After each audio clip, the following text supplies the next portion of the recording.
Hello दोस्तों, apex English classes में आपका स्वागत है। और आज हम लोग जो 12th का जो चैप्टर है 4 मिडिल इंग्लिश, उसका पार्ट 1 हम लोग आज पढ़ेंगे। ओके, तो हम लोग चलिए पढ़ना शुरू करते हैं। The year AD 1066 is generally taken to be the end of the Old English period. कह रहा है कि वर्ष 1066 ईस्वी कब है? 1066 ईस्वी आमतौर पर मतलब ये जनरली जो है आमतौर पर पुरानी अंग्रेजी अवधि का अंत माना जाता है। ओके, तो पुरानी अंग्रेजी जो है, जो ओल्ड इंग्लिश है उसकी अगर मतलब एक अवधि का जब अंत होगा तभी तो दूसरी अवधि शुरू होगी। अगर ओल्ड इंग्लिश का खात्मा नहीं होगा, समाप्त नहीं होगा, तो मिडिल इंग्लिश कहाँ से आएगी? तो ओल्ड इंग्लिश समाप्त हुआ और ये क्या है, मिडिल इंग्लिश आपका आया। तो ओल्ड इंग्लिश जो है वो कब समाप्त हुआ? तो 1066 ईस्वी में क्या हो गया? पूर्णतः समाप्त हो गया। और 1066 ईस्वी के बाद जो है कुछ दिनों के बाद वह मिडिल इंग्लिश की शुरुआत मानी जाती है। लगभग 100 सालों के बाद मिडिल इंग्लिश की शुरुआत मानी जाती है। लेकिन ओल्ड इंग्लिश जो है वह 1066 ईस्वी में पूरी तरह क्या हो गया? खत्म हो गया। ओके, तो मिडिल इंग्लिश मतलब बीच वाला इंग्लिश। ओके, आगे का चैप्टर जो है वह मॉडर्न इंग्लिश भी हम पढ़ेंगे, आधुनिक अंग्रेजी भी पढ़ेंगे। पहले हमने पढ़ा क्या? Old English. पहले हमने क्या पढ़ा? ओल्ड इंग्लिश वाला चैप्टर था। दूसरा चैप्टर हम लोग पढ़ रहे हैं, जो चौथा चैप्टर है आपका मिडिल इंग्लिश, जो 12th का चैप्टर है। हम यहाँ पर सिर्फ 12th के चैप्टर को आपको पढ़ा रहे हैं क्योंकि एग्जामिनेशन में आपको 12th के चैप्टर से ही क्वेश्चन पूछे जाएंगे, 11th के चैप्टर से नहीं पूछे जाएंगे। ओके, आपका जो स्टोरी ऑफ इंग्लिश बुक होगा उसमें आप देखिएगा ध्यान से, तो बहुत सारा चैप्टर दिया हुआ है, लेकिन उसमें से जो 12th एग्जामिनेशन का मतलब 12th का आपका 12th क्लास का जो चैप्टर है वह ओल्ड इंग्लिश से शुरू होता है और दूसरा जो है आपका है वह मिडिल इंग्लिश। सारे चैप्टर आपका नहीं पढ़ना। ओके, जो पहला और दूसरा जो चैप्टर है वह चैप्टर जो है आपका 11th क्लास का, और तीसरा चैप्टर जो है वह ओल्ड इंग्लिश है। उसका डिस्कशन हमने पहले ही करा चुका हूँ। अगर वो वीडियो आप नहीं देखे होइएगा ओल्ड इंग्लिश का, तो आप वह वीडियो जरूर जाके मेरे प्लेलिस्ट यूट्यूब चैनल जो है उसमें जाके आप देख सकते हैं। Okay, Apex English classes by Roshan sir मेरा यूट्यूब चैनल है, उसमें जाके आप देख सकते हैं। ओके, तो चलिए, तो ओल्ड इंग्लिश का जो खात्मा जो है, सफाया जो है या अंत जो है वह 1066 ईस्वी में हो गया था। लेकिन ओल्ड इंग्लिश की शुरुआत कब हुई थी? तो ओल्ड इंग्लिश की शुरुआत हुई थी 449 ईस्वी में। कब हुई थी दोस्तों? 449 ईस्वी में। ओल्ड इंग्लिश के वीडियो में मैंने पूरे का डिस्कशन बहुत अच्छी तरह से लाइन बाय लाइन इसी तरह करवाया है, हिंदी इंग्लिश। उसको जाकर आप जरूर देख लीजिएगा, आपको ज़्यादा समझ में आएगा। ओके, तो चलिए हम लोग आगे बढ़ते हैं। और हाँ, एक बात और कि यहाँ पे मैंने जो ये रेड कलर से जो ये किया है, रेड कलर से ये सब जो लाइन है रेड कलर से है, वह आपके ऑब्जेक्टिव और सब्जेक्टिव दोनों के लिए बहुत ही इम्पोर्टेंट है। ये जो मेन पॉइंट है वो आप अपने बुक लेके बैठिएगा और बुक में आप ये चिन्ह लगा लीजिएगा, ऐसे है ना, अंडरलाइन कर लीजिएगा और उस पर ज़्यादा फोकस आपको करना है, क्योंकि जो रेड कलर का है आपका सेंटेंस ये ऑब्जेक्टिव पॉइंट ऑफ व्यू से आपका बहुत ही बेहद इम्पोर्टेंट है और इससे ही क्वेश्चन आपको बनते हैं। ओके, और बहुत बार पूछा गया है इस सब से। ओके, तो चलिए हम लोग आगे बढ़ते हैं। तो हमने देखा है कि 1066 ईस्वी को आमतौर पर पुरानी अंग्रेजी का अंत माना जाता है। ओके, बट लेकिन Middle English came into existence after a gap of almost a century. लेकिन जो मध्य अंग्रेजी है, मिडिल इंग्लिश को क्या बोलते हैं हिंदी में? मध्य अंग्रेजी। लगभग मतलब ये जो है ऑलमोस्ट मतलब क्या होता है? लगभग 1 शताब्दी के अंतराल के बाद अस्तित्व में आया। ओके, लगभग 1 शताब्दी दोस्तों बोलते हैं 100 साल को। 100 साल को हम लोग क्या बोलते हैं? 100 ईयर्स को बोलते हैं एक शताब्दी। एक शताब्दी मतलब ए सेंचुरी। ओके, तो मिडिल इंग्लिश जो है ओल्ड इंग्लिश का सफाया खात्मा 266 ईस्वी में हुआ। तो 266 ईस्वी के तुरंत बाद जो है वो मिडिल इंग्लिश की शुरुआत हो जानी थी या हो जानी चाहिए थी, लेकिन ऐसा नहीं हुआ।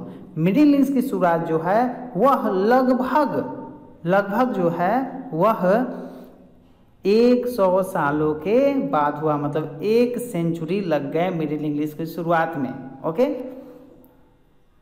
For the reasons stated earlier, और पहले बताए गए कारणों से। इसका कारण जो है वो पहले ही बता दिए हैं। ओके, आपने वीडियो नहीं देखा होगा ओल्ड इंग्लिश का तो आगे देख लीजिएगा, मैं उसका लिंक इस वीडियो में दे दूंगा। ओके, आप वहाँ पे जाके आप ओल्ड इंग्लिश का वीडियो देख सकते हैं। तो चलिए हम लोग आगे बढ़ते हैं।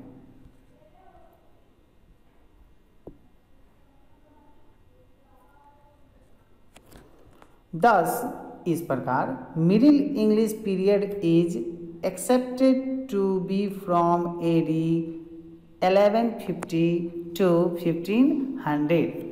इस प्रकार मध्य अंग्रेजी की अवधि जो है वह 1050 ईस्वी से 1500 ईस्वी से स्वीकार किया जाता है। मतलब जो मिडिल इंग्लिश जो है उसका जो अवधि है, उसका कार्यकाल है वह 1150 से 1500 ईस्वी तक के जो समय है उसको मिडिल इंग्लिश कहा जाता है। मतलब 1150 से जो इंग्लिश शुरू हुआ है और 1500 तक जो इंग्लिश रहा है उस इंग्लिश को हम लोग मिडिल इंग्लिश कहते हैं। उस इंग्लिश को क्या बोलते हैं हम लोग? मिडिल इंग्लिश कहते हैं। और ए ऑब्जेक्टिव क्वेश्चन इससे यहाँ से बनता है कि Middle English period is accepted to be from 1150 to 1500। और यहाँ पे बहुत सारे स्टूडेंट्स गलती कर देते हैं एग्जामिनेशन में, इसलिए आप लोग इस जो पॉइंट है, ये जो आपका सेंटेंस है, इस पर ज़्यादा ध्यान दीजिएगा। इसको आप यहाँ अंडरलाइन कर लीजिएगा अपने बुक में। ओके, ये वीडियो देखते हैं आप, अगर देखते होइएगा तो एक बुक लेके बैठिएगा, स्टोरी ऑफ इंग्लिश का चैप्टर निकाल लीजिएगा और ये आपका जो अंडरलाइन जरूर कर लीजिएगा। ओके, यहाँ से ऑब्जेक्टिव क्वेश्चन कई बार पूछा गया है और आपके आने वाले जो 2021 में आपका 12th का एग्जाम होगा उसमें भी एक क्वेश्चन पूछा जाएगा। ओके, चलिए हम लोग आगे देखते हैं। एट ईच एंड, प्रत्येक छोर पर, there is a period of transition when the language seems to be in a state of flux. Flux आप फिजिक्स जो साइंस के स्टूडेंट होंगे वो फ्लक्स पढ़े होंगे, इलेक्ट्रिक फ्लक्स होता है। ओके, तो फ्लक्स पढ़े होंगे, तो वो वाला फ्लक्स नहीं है। फ्लक्स मतलब फिजिक्स का फ्लक्स नहीं है। ओके, प्रवाह, इलेक्ट्रिक फ्लक्स मतलब धारा का प्रवाह, यहाँ पे भी फ्लक्स का इस्तेमाल है, वर्ड है। तो हम लोग चलते हैं कि परिवर्तन काल की अवधि होती है। परिवर्तन काल की अवधि कब होती है? जब भाषा प्रवाह की स्थिति में, प्रवाह मतलब फ्लक्स, प्रवाह मतलब फ्लक्स की स्थिति में होती है। जब भाषा प्रवाह की स्थिति में होती है मतलब चलता रहता है भाषा, तो वह जो वो अवधि होती है, वह काल जो होता है वह क्या एक चेंजिंग का काल होता है। मतलब एक परिवर्तन आता है उसमें। Okay, two significant event distinguish Middle English and Modern English. Okay, Middle English and Modern English, दो प्रमुख घटनाएं मध्य और आधुनिक अंग्रेजी में अंतर करती है। ओके, दो प्रमुख घटनाएं हुई थी जो मिडिल इंग्लिश और मॉडर्न इंग्लिश में क्या करती है? अलग, मतलब उसको दोनों को अंतर करती है, वो दोनों को अलग करती है। ओके, और ये दो प्रमुख घटनाएं कौन थी?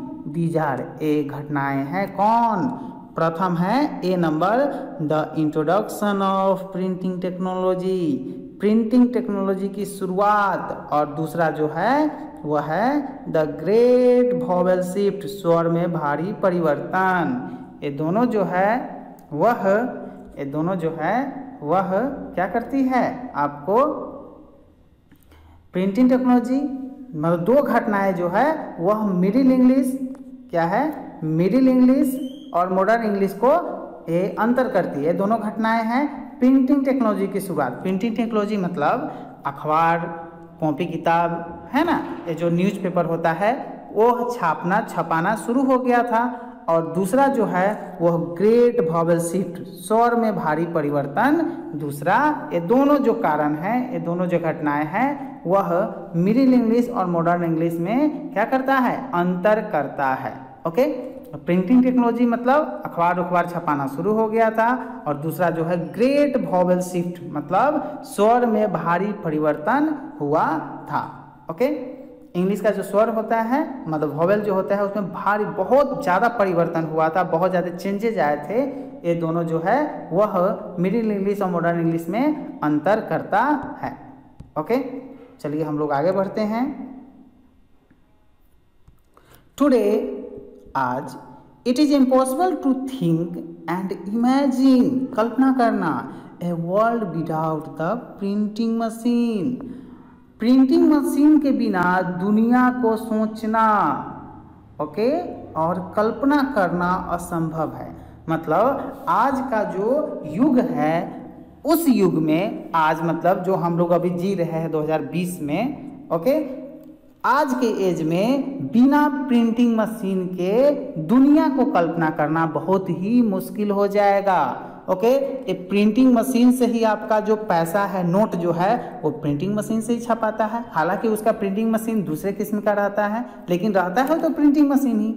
आपका जो बुक है, जो आप बुक पढ़ते हैं, जो भी बुक हो, ओके, वो प्रिंटिंग मशीन से ही क्या करता है, वो छपाता है। ओके, आपका जो न्यूज़पेपर आता है, ओके, वो भी प्रिंटिंग मशीन से छपाता है।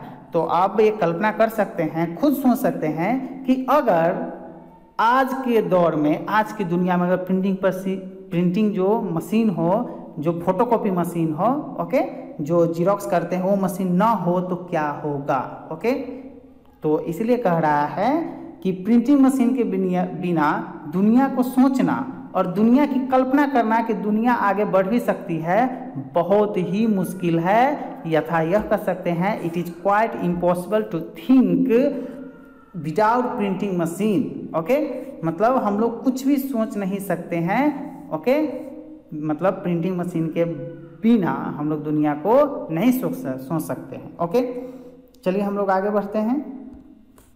The printing press setup by William Caxton at the Westminster Abbey, England in AD 1476। Okay, कह रहा है कि प्रिंटिंग प्रेस, ओके, जो प्रिंटिंग प्रेस जो सेटअप किया गया था, मतलब स्थापना की गई थी, वह विलियम कैक्सटन के द्वारा किया गया था। कहाँ किया गया था, eight the Westminster away. Westminster away एक क्या है, एक जगह का नाम है जो इंग्लैंड में है। ओके, वहाँ पर प्रथम बार प्रिंटिंग प्रेस की क्या की गई थी, सेटअप किया गया था, स्थापना किया गया था। ओके, और वेस्टमिंस्टर अवे जो है वह इंग्लैंड का एक जगह का नाम है, एक शहर का नाम है। ओके, और कब किया गया था, 1476 में, 1476। Okay, the invention of, we can say that the invention of printing press is in AD 1476। मतलब जो प्रिंटिंग प्रेस की जो स्थापना हुई थी, जो आविष्कार हुआ था, वह मतलब स्थापना जो हुआ था, जो स्थापना हुआ था वह 1476 में एस्टैब्लिश्ड किया गया। ओके, या सेटअप किया गया। Has played a historic role in the development of English. मतलब 1476 ईस्वी में इंग्लैंड के वेस्टमिंस्टर अवे में विलियम कैक्सटन द्वारा स्थापित प्रिंटिंग प्रेस ने अंग्रेजी के विकास में ऐतिहासिक भूमिका निभाई है। बिकॉज, क्योंकि it help to standardise the language, क्योंकि यह भाषा को मानकीकृत करने में मदद किया है। ओके, जो प्रिंटिंग प्रेस है यह भाषा को कौन की जिस भाषा में लिखा उसको मानकीकृत किया है। ओके, स्टैंडर्ड फॉर्म में लाया है। मानकीकृत मतलब स्टैंडर्ड फॉर्म में यह लाया है। कौन लाया है, तो एक प्रिंटिंग प्रेस ही, प्रिंटिंग मशीन ही जो लैंग्वेज है उसको स्टैंडर्ड बनाया है, मानकीकृत बनाया है। ओके, नहीं तो मान के चले कि कोई जो है वह किसी वर्ड को, जैसे मान के चलिए हम गुड ही लिखते हैं। ओके, तो कोई जो है गुड को ऐसे लिखेगा, कोई ऐसे GUD लिखेगा, तो कोई GUDE लिखेगा। तो ये सब जो है मानकीकृत मतलब GOOD ही सही होता है। ये कैसे हमको पता चलेगा? तो ये अखबार के माध्यम से ही, पेपर के माध्यम से ही, प्रिंटिंग प्रेस जो है इसमें इसका बहुत बड़ा योगदान है कि भाषा जो है उसको मानकीकृत किया, उसको अच्छे से सजाया है। ओके, आप पेपर भी पढ़ते होइएगा या इंग्लिश न्यूज़पेपर पढ़े या जो आप हिंदी न्यूज़पेपर पढ़ते हैं, उसकी जो भाषा होती है वह मानकीकृत मतलब स्टैंडर्ड भाषा का इस्तेमाल हमेशा करता है। ये नहीं कि कुछ भी बोल दिया, कुछ भी लिख दिया, ऐसा नहीं होता है। ओके, चलिए हम लोग आगे बढ़ते हैं। Okay, while middle English was dialectical, जबकि मध्य अंग्रेजी द्वंद्वात्मक थी। ओके, तो इस पे आपका जो है वो ऑब्जेक्टिव क्वेश्चन बनता है, इसलिए आप अपने बुक में जो है वह ऐसे आप अंडरलाइन कर लीजिएगा। जो रेड जो है आपका सेंटेंस उसको अंडरलाइन कर लीजिएगा। इसे ऑब्जेक्टिव आपके 12th एग्जामिनेशन में एकदम पूछा जाता है, और ये जो आप हाईलाइट कर ले रहिएगा तो आपको यह सुविधा देगी। ओके, आगे बढ़ते हैं। मिडिल इंग्लिश कैसा था? द्वंद्वात्मक था। Modern English is a standard language, और आधुनिक अंग्रेजी जो है, इसके बाद वाला जो चैप्टर है हम पढ़ेंगे उसमें और क्लियर होगा, लेकिन फिलहाल जान लीजिए कि आधुनिक अंग्रेजी एक मानक भाषा है। ओके, स्टैंडर्ड लैंग्वेज है। आधुनिक अंग्रेजी क्या है? स्टैंडर्ड लैंग्वेज है। आधुनिक जो आपका जो हिंदी भी है, जो भी भाषा है वो क्या है? एक स्टैंडर्ड फॉर्म में है। ओके, दो हालांकि it also has regional and international varieties, इसमें इन द मॉडर्न इंग्लिश, इसमें मतलब मॉडर्न इंग्लिश में क्षेत्रीय और अंतर्राष्ट्रीय किस्म भी शामिल है। मॉडर्न इंग्लिश में जो है वह क्षेत्रीय, जो लोकल जो होता है, रीजनल होता है वह, और इंटरनेशनल वेराइटी, ये दोनों शामिल है। ओके, मतलब दोनों प्रकार के लैंग्वेज का इसमें समावेश किया गया है। रीजनल का भी और इंटरनेशनल का भी, दोनों का किसमें समावेश किया गया है? मॉडर्न इंग्लिश में समावेश किया गया है। The other major linguistic change known as, okay, the great vowel shift involved a series of changes in the pronunciation of the English long vowels. The great vowel shift के नाम से जाना जाने वाला दूसरा प्रमुख भाषाई परिवर्तन में अंग्रेजी भाषा के लंबे स्वरों के उच्चारण में बदलाव की एक लंबी श्रृंखला शामिल थी। ओके, एक लंबी श्रृंखला शामिल थी। The changes began in about AD 1400, 14वीं मतलब 1400 ईस्वी में परिवर्तन शुरू हुआ था। और यह जो परिवर्तन जो है लिंग्विस्टिक चेंज, ओके, वह कब हुआ था? 1400 ईस्वी में परिवर्तन शुरू हुआ था। मतलब 1400 ईस्वी से परिवर्तन शुरू, चेंजेज होना जो है लैंग्वेज में। ओके, यह लिंग्विस्टिक चेंज जो है वह शुरू हो चुका था। ओके, कब हुआ था शुरू? 1400 ईस्वी में यह शुरू हो चुका था। And were fully established by the end of the middle period, और मध्य अवधि के अंत तक पूरी तरह से स्थापित कर दिया गया। Okay, these phonological changes are seen as the last barrier between the English of the early times and date of now. इन ध्वन्यात्मक, फोनोलॉजिकल मतलब क्या होता है? ध्वन्यात्मक मतलब यह ध्वनि से संबंधित है। परिवर्तनों को शुरुआती समय के अंग्रेजी और अब के मतलब मॉडर्न अंग्रेजी के बीच अंतिम बाधा के रूप में देखा जाता है। अंतिम बाधा के रूप में देखा जाता है। किसमें? ये जो फोनोलॉजिकल चेंजेज हुआ, यह आधुनिक अंग्रेजी के अंतिम बाधा के रूप में इसको देखा जाता है। जो ध्वन्यात्मक परिवर्तन हुआ था, इसको, यह बाधा थी। ओके, कोई भी परिवर्तन होता है तो यह बाधा होती है, लेकिन अंतिम बाधा है। ओके, कौन सी बाधा है? तो अंतिम बाधा है।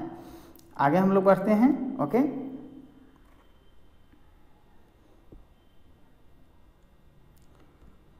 डायलेक्ट्स ऑफ मिडिल इंग्लिश, मतलब मिडिल इंग्लिश का जो डायलेक्ट्स था, भाषा था, बोली थी, वह उसके बारे में हम लोग इसमें नीचे पढ़ते हैं।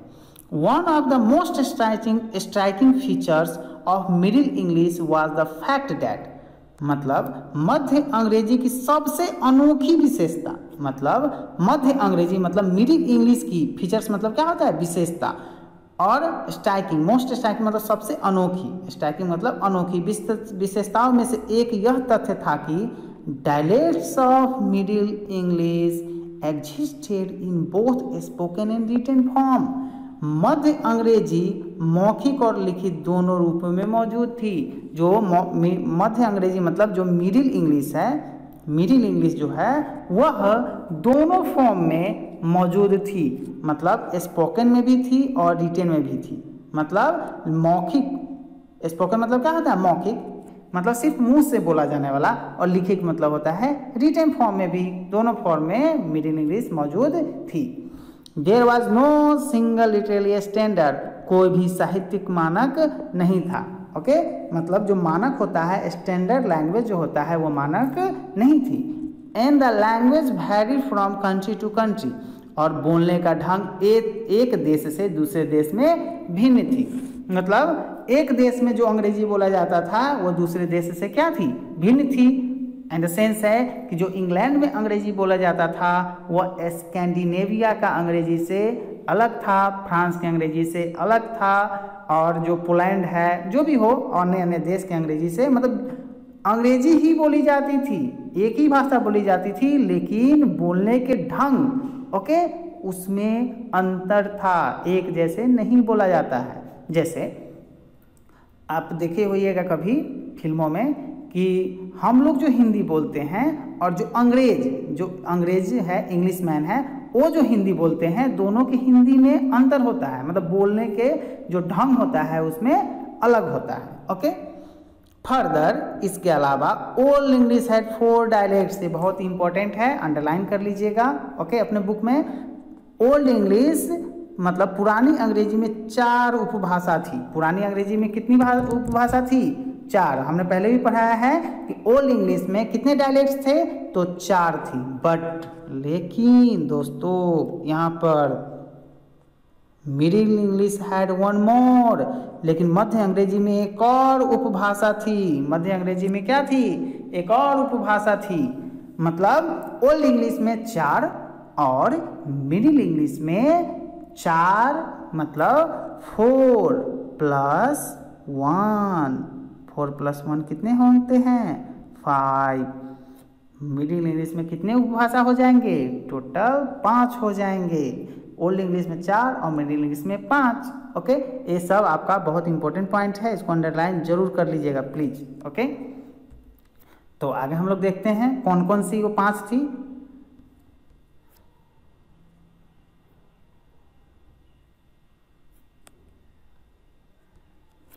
वो भाषा थी कि दे वेयर नोन एज, वो जाना जाता है कौन, मध्य अंग्रेजी में एक और उपभाषा थी जो जाना जाता है Northern, Southern, East Midland, West Midland and Kentish. Okay तो ये 5 कौन थी, पहला हो गया, दूसरा हो गया, तीसरा हो गया, चौथा हो गया और ये 5वां हो गया। ये 5 जो है वह मिडिल इंग्लिश मतलब मध्य अंग्रेजी की उपभाषा थी। ओके उपभाषा के रूप में जानी जाती थी। आगे देखते हैं हम लोग।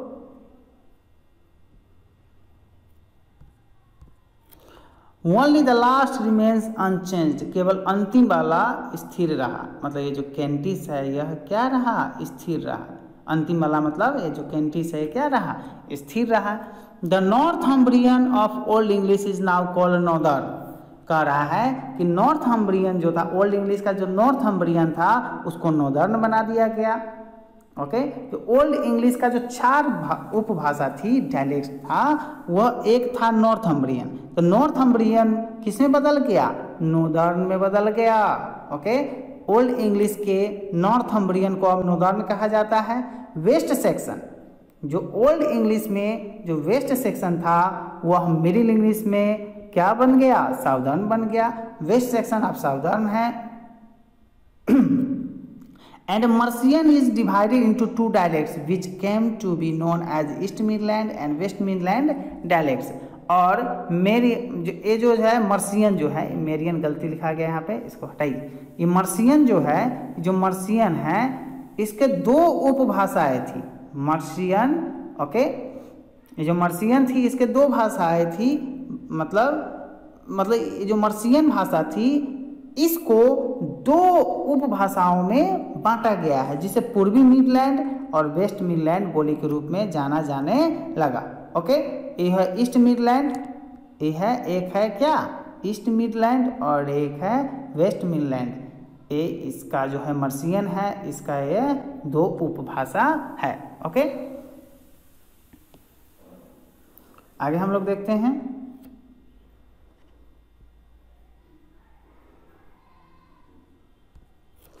Modern English has evolve from the east Midland dialect. इसको आप ऐसे ही टिक कर लीजिएगा जैसे आपको वीडियो में दिख रहा होगा अपने बुक में। ओके, यहाँ से ऑब्जेक्टिव क्वेश्चन आते हैं। आधुनिक अंग्रेजी पूर्वी मिडलैंड बोली से विकसित हुई है। अब ये बहुत इंपॉर्टेंट है, जो अभी हम लोग अंग्रेजी बोलते हैं, पढ़ते हैं, लिखते हैं, सुनते हैं, देखते हैं, वह किस उपभाषा से लिया गया है? तो ईस्ट मिडलैंड डायलेक्ट ही अभी का मॉडर्न इंग्लिश है। ओके, तो मॉडर्न इंग्लिश, आधुनिक अंग्रेजी पूर्वी मिडलैंड, ईस्ट मतलब क्या होता है? पूर्वी, मिडलैंड मतलब मिडलैंड डायलेक्ट मतलब मिडलैंड की बोली से विकसित हुई है। मतलब ईस्ट मिडलैंड जो उपबोली थी उसी से जो मॉडर्न इंग्लिश की शुरुआत हुई है, या उसी से यह डेवलप हुआ है। ओके, ये बहुत इंपॉर्टेंट पॉइंट है कि मॉडर्न इंग्लिश जो है वो ईस्ट मिडलैंड जो है बोली, ईस्ट मिडलैंड जो बोली है इसी से विकसित हुई है। ओके, आपको थोड़ा सा इस पे ध्यान दीजिएगा। आगे हम लोग देखते हैं।